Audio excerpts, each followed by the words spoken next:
শুনেছি প্রতিদিন বলিউডের নায়িকারা এই জুসটা খায় তাদের স্কিন গ্লো রাখার জন্য। আমি এখন ডায়েট করছি, তাই ডায়েটের পাশাপাশি এই জুসটা আমি প্রতিদিনই খাচ্ছি। এই জুসটা আমি প্রায় টানা 1 মাস ধরে খাচ্ছি, আর সত্যি বলছি আমার স্কিনে যে গ্লো এসেছে সেই জুসটা না খেলে বুঝতেই পারতাম না এত পরিবর্তন। আসলে এই জুসটা ম্যাজিকের মতো কাজ করে।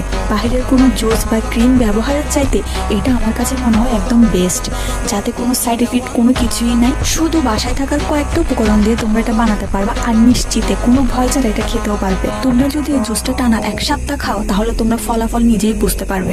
আমি তোমাদেরকে বিশ্বাস করাতে যাব না, তোমরা জাস্ট একবার হলো ট্রাই করো, ট্রাই করে নিজেরা তোমাদের স্কিনের পরিবর্তন নিজেই দেখতে পারবে। আমি নিজেই খাই, তাই আমার অভিজ্ঞতা থেকে তোমাদের কাছে শেয়ার করি। তোমরা যদি চাও আমি বাসায় থাকার কোন উপকরণ দিয়ে জুসটা বানিয়েছি তাহলে আমাকে কমেন্ট করো, কি কি দিয়েছি বা কিভাবে এটা বানাতে হয় আমি তা নিয়ে ভিডিও দিব। আর আমি কিন্তু প্রথমে নিজে ট্রাই করি, তারপর তোমাদের কাছে শেয়ার করি আসলে এটা কি কাজ করে কি কাজ করে না, তাই তোমরা নিশ্চিন্তে এটা খেতে পারো। আমার